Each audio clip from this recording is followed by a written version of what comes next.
Pratyakito virinchena Vishnu Chakrapati Patapita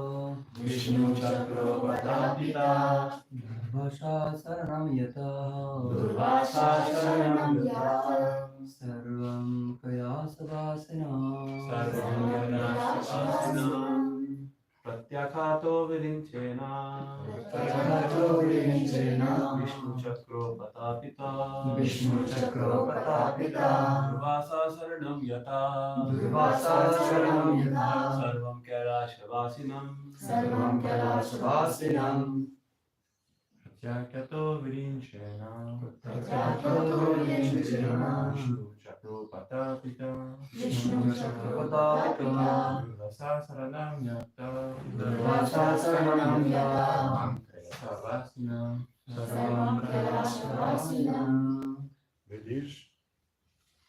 Pratyakito virinchena Vishnu Chakro Patapita Durvasha Sharanam Yata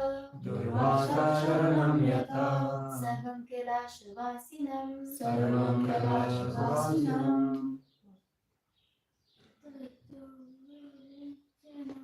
Pratyakito virinchena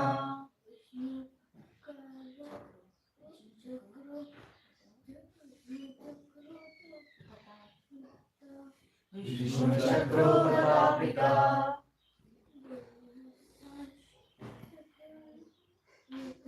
Durvasa Sharanam Yata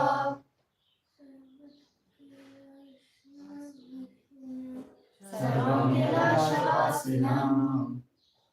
Pratyakhyata, being refused. Virinchena, by Lord Brahma. Vishnu Chakra Upatapita, being scorched by the blazing fire of Lord Vishnu's disk. Durvasa, a great mystic named Durvasa. Sharanam, for shelter. Yata, went. Sarvam, unto Lord Shiva. Kedashavasinam, resident of the place known as Kedash. Translation of the verse. When Durvasa was greatly afflicted by the blazing fire of the Sudarshan chakra, was thus refused by Lord Brahma, he tried to take shelter of Lord Shiva, who always reside on his planet known as Kailash. As there is no purport, we'll be reading the number 56. Shri Shankara Uvacha Vayam natatu prabhavana pamni Yasmin parenye Kaya jiva kosha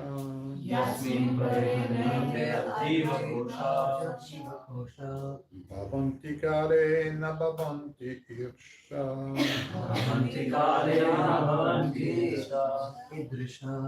Sahasratu yatta vayam brahmana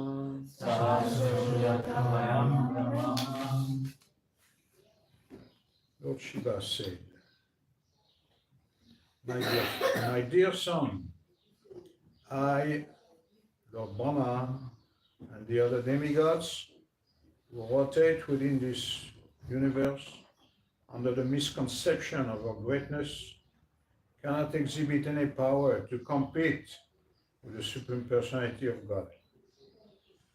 For innumerable universes and their inhabitants come into existence and are annihilated by the simple direction of the Lord, purported by His Divine Grace, the Prabhupada. There are innumerable universes in the material world, And there are innumerable Lord Brahmas, Lord Shiva and other demigods. All of them rotate within this material world under the supreme direction of the personality of God. Therefore, no one is able to compete with the strength of the Lord. Lord Shiva also refused to protect Durvasa Muni. For Lord Shiva also was under the rays of the Sudarshan chakra sent by the Supreme Personality of God. End of purport. Shri Prabhupada ki jai. Om Jnana Timirandasya Jnananjana Shalakaya Chakshurmilitam Yena Tasmai Shri Gurave Namaha.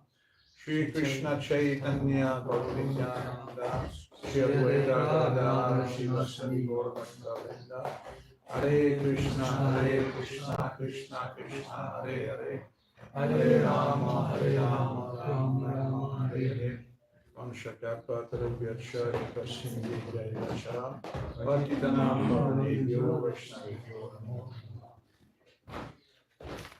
So, in this part of the Bhagavatam, we are in a story of curse. And today, being Ekadasi Vrat, the curse tend to be on the just after on the Vadasa day.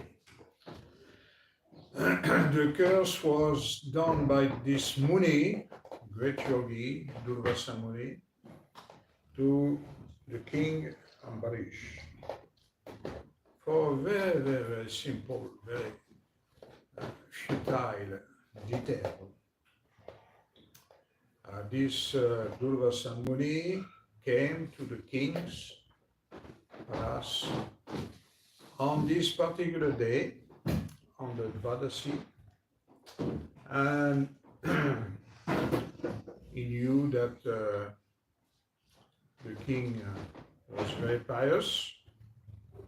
He had been fasting on Ekadasi all day, nirjal, completely, water, food, anything.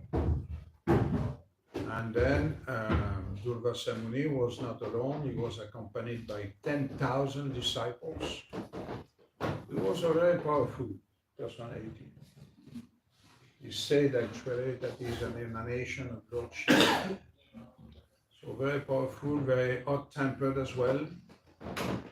So any mistake, he didn't like it. And he was easy to curse, even, kings. He was not there just to flatter kings. So the mistake from, according to Durvasa, from the king, is that the king broke the fast, because technically, when you are fasting on the day of Ekadasi, you have to break the fast. Tomorrow is very short, by the way. Tomorrow we'll have to break the fast during Bhagavatam class, or slightly before. So there's a period, a specific period of time when you have to break. And so the king, very, very aware of the technical details, wanted to break on time. But somewhere or other, this Durvasa Muni said that he had to go to make his ablution in the Ganga, and did not return before the end of the breaking time. So that was the problem on the part of the king, because the king was very, very aware of receiving properly such a big personality as Durvasa Muni, and in no case, in no way, he would offend him. He didn't want to offend him in any way. So, but he had to break the fast. And not knowing what to do, because the Durvasa Muni was not here. So he was the guest. The guest you have to worship as God. So he consulted with Brahmanas, and the Brahmanas advised him, you can just sip a little of water and that will do. So he followed the advice of the Brahmanas. But Durvasa Muni, being a yogi, was able to understand what was going on. And he knew that the king had broken the fast with water. Not a big deal for us, but a big deal for him. Big deal in the sense that he felt offended. How is it?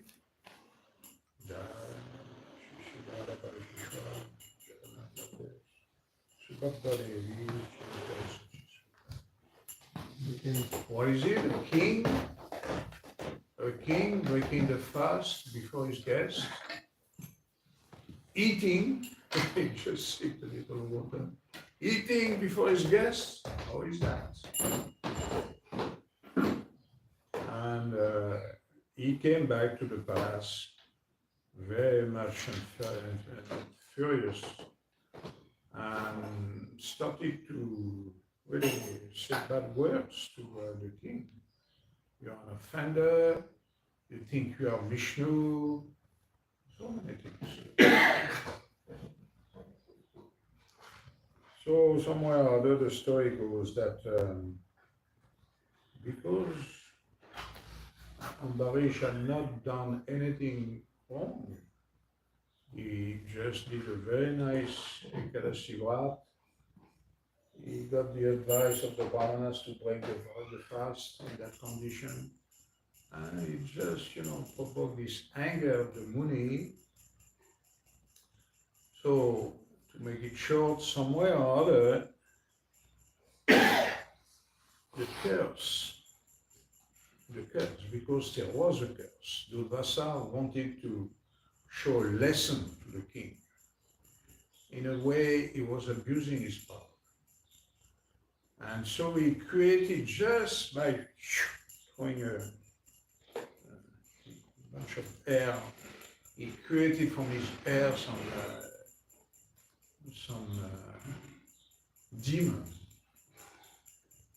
demon ready to devastate the place. But that was without understanding the power of that devotee of the Lord, protected by the Lord. Lord Vishnu came in the form of the Sudarshan Chakra afterwards because this was too much, this was too strong reaction. So somewhere or other there was an offense, and the offense was not tolerated by Lord Vishnu. To make an offense, we recited this in the morning. To make an offense to a devotee of the Lord is not accepted by the holy name, by Lord Krishna himself. So it could not be tolerated by Lord Vishnu, but this Muni was cursing so powerfully this pious king. So in order to counteract actually the curse, but especially he came in the form of a Sudarshan Chakra to run after this Durvasa Muni, who was completely, all of a sudden, being so powerful, he became powerless. And he had to go to see so many big personalities of the universe to take shelter of, in order to escape from the anger of Lord Vishnu's representative. We say that the chakra is the eye of Vishnu. So the chakra was following Durvasa everywhere, in any corner of the universe. Durvasa was very powerful. He could go to so many places in the universe. And the chakra was following him. And he couldn't take shelter anywhere. So today, is finally coming to Brahma. Shiva. But Brahma is very sorry. Cannot give him shelter. He cannot give him shelter, and he is saying, yeah, it's very strong, you know, as the blazing flames of the forest fire pursue a snake, the disc of the Supreme Personality of Godhead began following Durvasa Muni.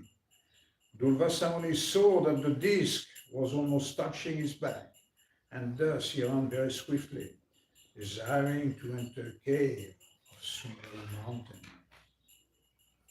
Just to protect himself, Durvasa Muni fled everywhere, in all directions, in the sky, on the surface of the earth, in caves, in the ocean, on different planets of the rulers of the three worlds, and even on the heavenly planets. But wherever he went, he immediately saw following him the unbearable fire of the Sudarshan. With a fearful heart, Durvasa Muni went here and there, seeking shelter. But when he could find no shelter, he finally approached Lord Brahma and said, Oh my Lord, oh Lord Brahma, kindly protect me from the blazing Sudarshan chakra sent by the Supreme Personality of Godhead.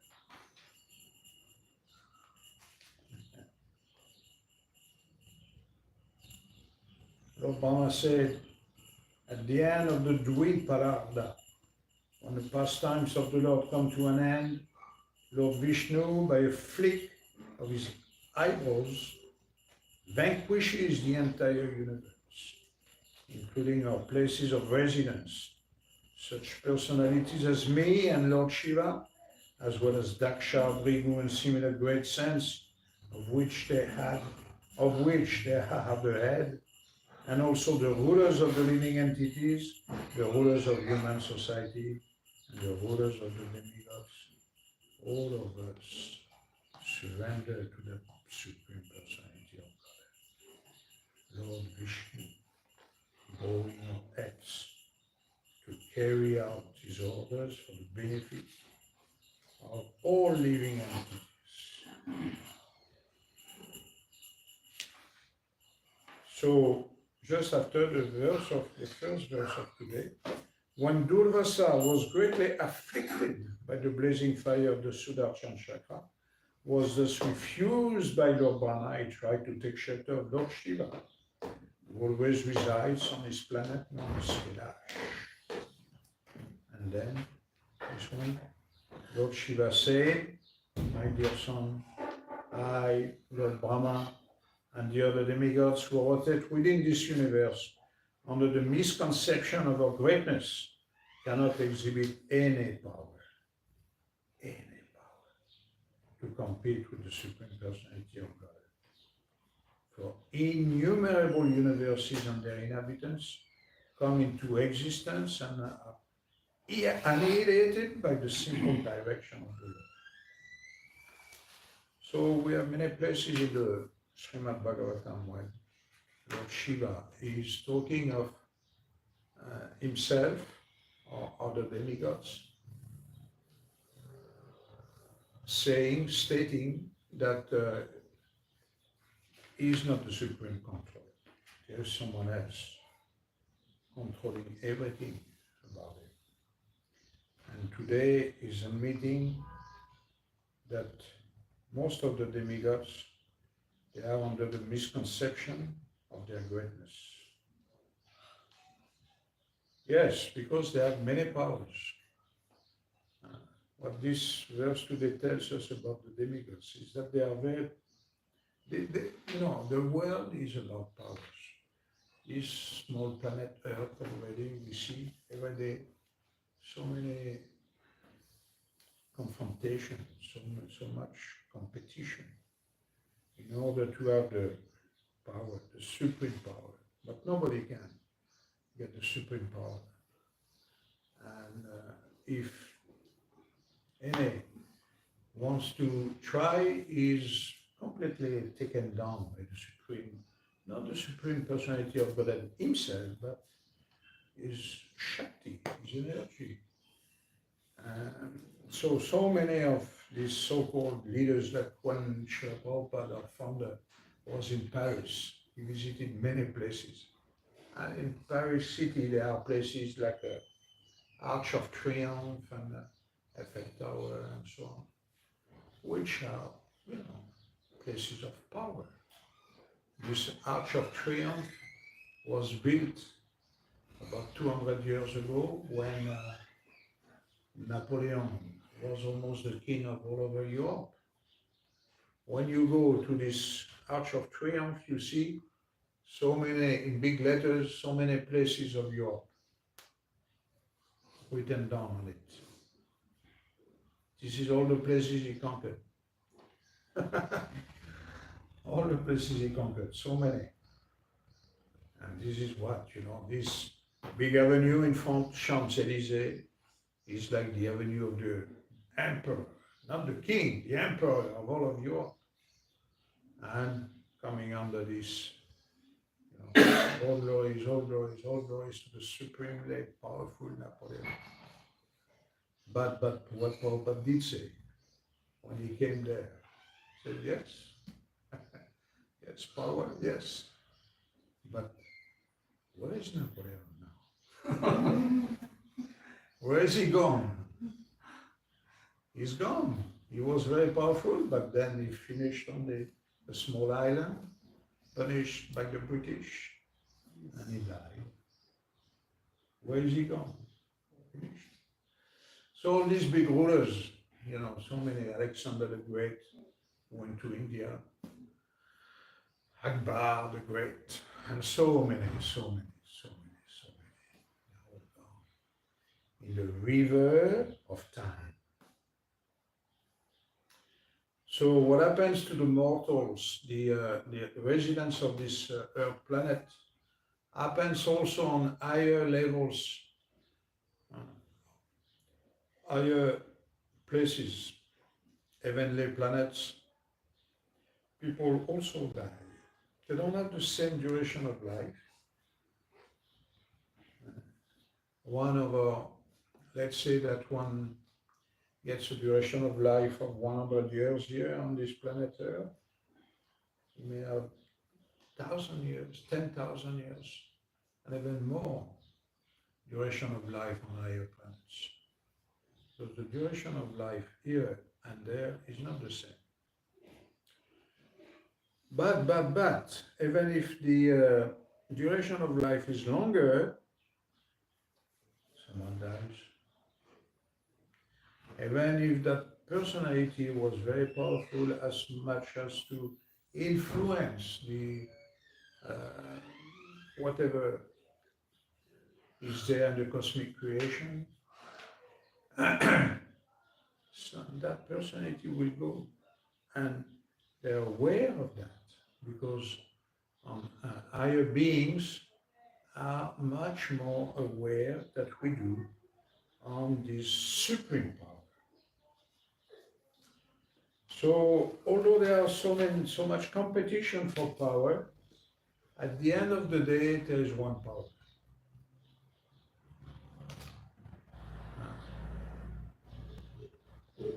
Radha Krishna Bhritya. Eka is one. So in that sense, we all agree that there is one power, okay?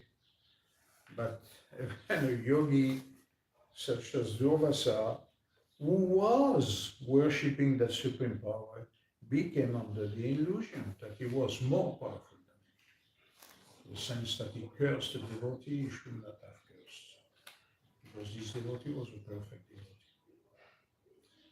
So this competition in terms of perfection happens in many, everywhere almost. Even amongst devotees sometimes, someone thinks that he's upper in terms of position, realization, position, political position, whatever. But then, Krishna may completely correct him. Not for just, he's the supreme chastiser. Yes. But why? In the case of the devotee, because he's a supreme benefactor of the devotee. And for his good, for the devotee's welfare, spiritual welfare, he may correct him big time, big time.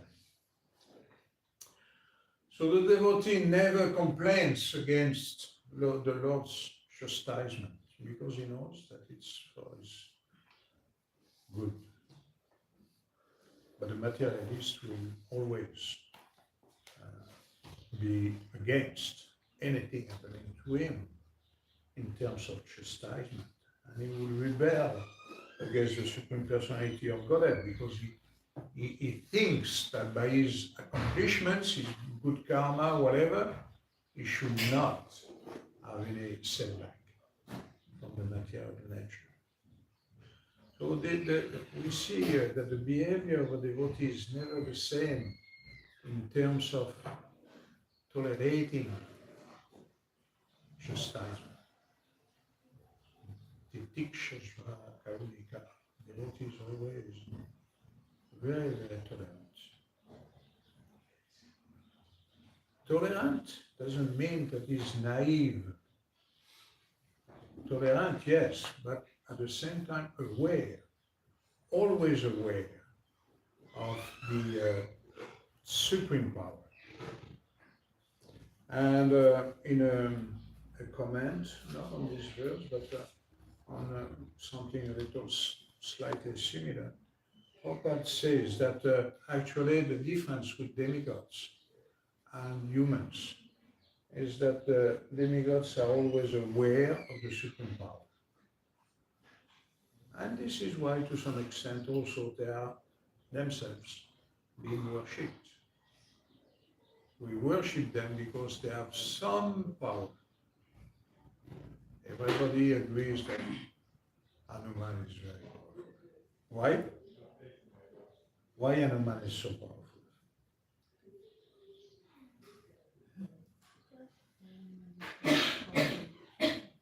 Yeah. He came on the rescue of Lakshmana with a big mountain, top of mountain, with medicinal herbs, because Lakshmana was so wounded. And then he came to cure Lakshmana. He was just on his fingers, he was transporting that mountain over the sky, flying over the sky. Very powerful. He flew over to Lanka. Monkey flying. Have you seen monkeys flying? Very powerful. He is worshipped mostly for the power of his bhakti. But so they all have at some point some power, and they are aware. Yeah, today Shiva is saying, that sometimes they are too much aware of their greatness. And, it's easy to understand because any big responsibility given to you, sometimes you become a little bit intoxicated with that. And you forget about how you came to that or where you are coming from. Because, and then if you become great, never forget that where you come from. Okay? So this is very, very interesting for us to meditate on eventually power given to us. The devotee also has to learn how to receive power, because devotee can be empowered. For spreading the movement of Krishna consciousness, devotee can become empowered. But power is not an easy thing to manipulate. What kind of power? Financial power? Commanding power? Whatever power? Power of ordering others? Having tasks executed by others? All this, devotee, even if he comes to a position of leadership, always has to remember that so is me.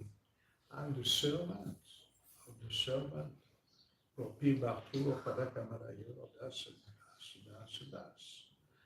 I'm the servant of the person who serves the supreme person, the supreme servitor. Supreme servitor. Why we worship Hanuman? Why we worship Radha? Because they are the best example of servitors. And actually, we have many stories in the Bhagavatam, like King Prithu, of powerful personalities, very powerful, but who had the consciousness to execute their power in a very humble way, in a very humble state of mind. And the example shown by the Supreme Personality of God himself, when he comes here on the earth as a ruler, is always perfect. Lord Ram, perfect king, perfect king, perfect husband, perfect brother. Anything about him was perfect in his behavior, no mistake. As human, we do mistake. We have to accept it. God, when he comes here to teach us, is always perfect. So perfect when you are in such a big position, when you have so much power, but so grateful to the citizens, so grateful to his ministers, so grateful to his brothers, so grateful to his wife. That was Lord Ram. So this is a good example to follow. And any power given to us has to be accepted in a humble state of mind. Yes, okay, I'm a learned scholar, whatever. I'm, good in rituals.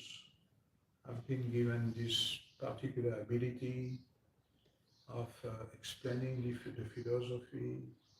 I've been given this power of collecting Lakshmi, whatever power is given to us, is just mercy.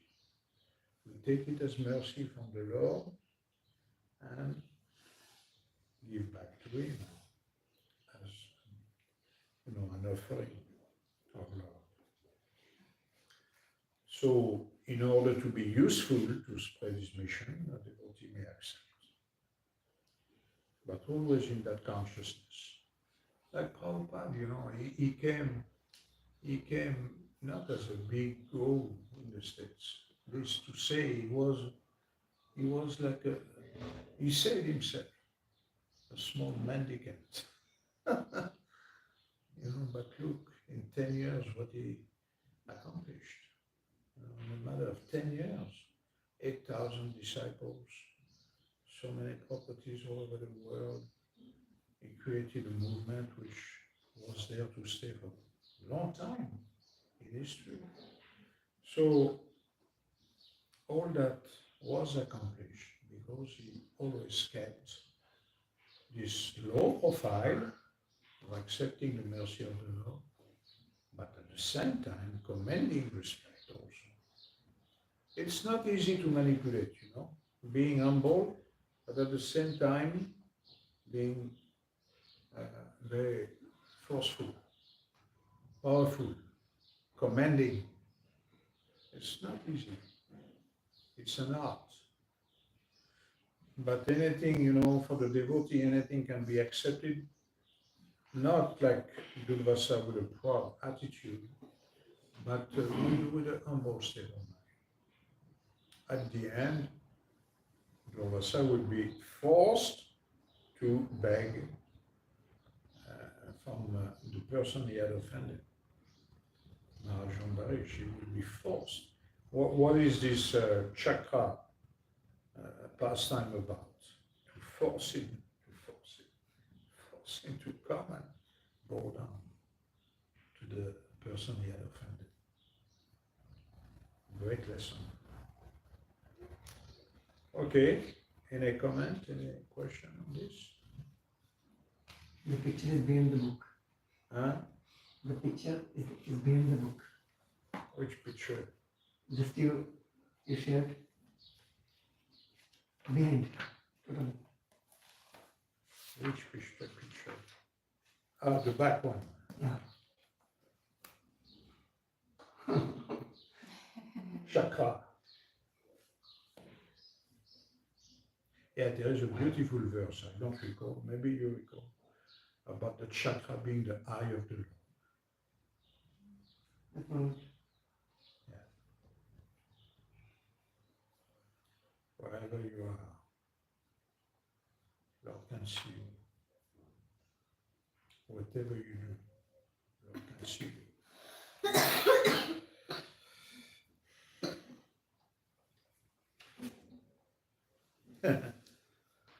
His body trembling. This yoga ceremony before, was meant to make others tremble. Be cursed. And then now he's trembling, he's completely panicked. I'm a great offender. I need protection. So he needs protection. So he needs to higher planets to,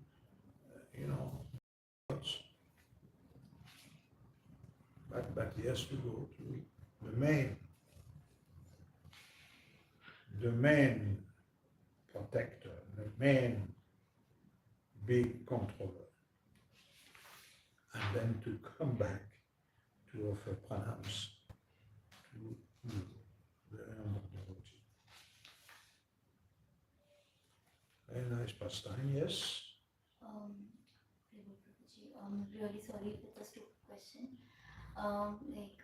I have myself experienced it in India that whenever we talk to people, like devotees of demigods, and whenever they ask us why do we worship Krishna, or whenever we have this discussion, they think that this is a kind of arrogance that we have kept in our mind, that we should not worship the demigods, or the demigods should be kept under the Lord. So it's very hard to convince them, or maybe they have this, they get this picture that maybe we are so arrogant, that's why we don't worship the demigods. But at the same time, there are also devotees who worship the demigods just to get more motivated to serve the Lord, because we say that whenever we are serving the Vaishnavas of Lord Krishna, we get the mercy of Vaishnavas, and then we can also. You can show them mercy in the following way. You can, like a child, he is learning, he's in a learning process, learning about life, and you don't show all your knowledge, if you are an elder, if you are a parent or whatever, to a child immediately, because he would be completely overwhelmed by so much knowledge all of a sudden.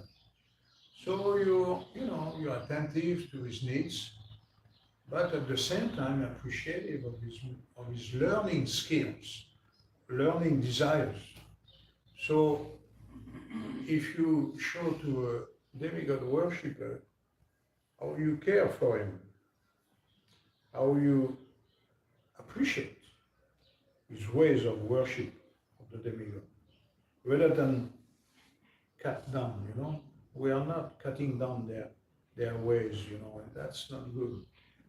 Rather, if we follow in the footsteps of Krishna, okay, so nice that you worship Mahesh, Ganapati, whatever. But see what these big personalities are saying about Vishnu. Then you come with the words of the demigods themselves, like the words of Shiva today. He's saying himself. Okay, people can question scriptures. Then after you don't, that's not that insane. If people criticize the Shastra. But in the Shastra, we have the words of the demigods who themselves say and pray. They pray. We have the wonderful prayers of Lord Shiva, for instance, the Bhagavatam, and so many others. So you show them, you say, okay, so try to understand that these gods, they are powerful, very powerful, but they are worshipping the supreme powerful personality of God. Like that. Just encourage them. Not cut them down too much. And then practical advice can be, of course, to add a little bit of worship of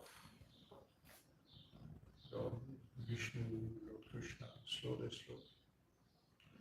You are in Bangladesh, many worshippers of yoga. What do you tell them? We never criticize them.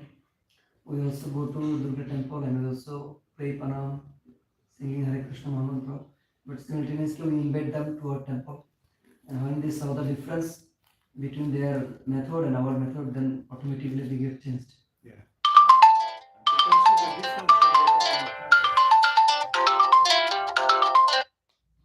You can see the difference when they come in our temple. Also, the way we worship Radha Krishna is very opulent. Godhead, and that's why they're worshipping the demigods. So I didn't get you. Is it correct to say, if we hear that we're not capable enough to serve the Supreme Personality of Godhead, and that's why we're worshipping the demigods? Might be true, yes. But mostly the people who worship demigods, they are self-motivated. They are self-motivated. They want something in return.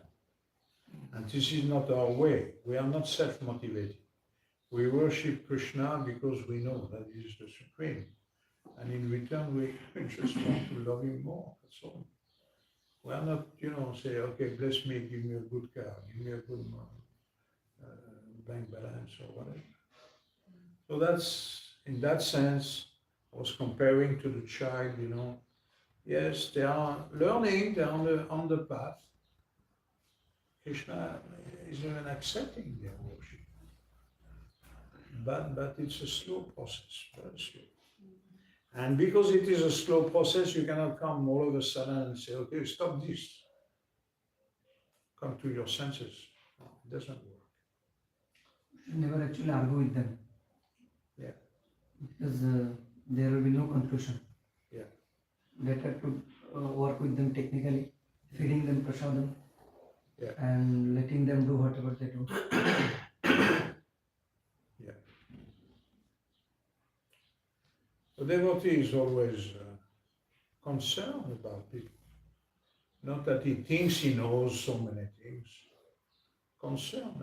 And he can see bhakti in many places. Like here, we don't have demigod worship, but we have a Christian tradition, Muslim tradition, whatever. You find sincere people everywhere.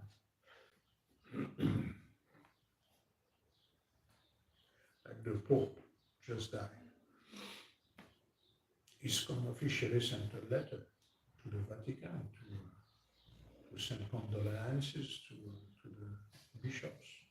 Because we feel for people who want to do good for society. And worshippers of God at their level, And when someone is ready opening up, then we give more. That's all.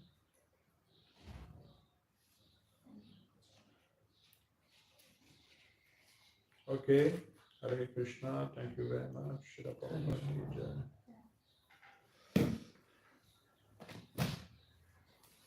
Nitai Gaura Sundar ki Jai. jai. You could share more. It's still 10 minutes left. You could share more. Oh, we have 5 minutes. Okay, no problem.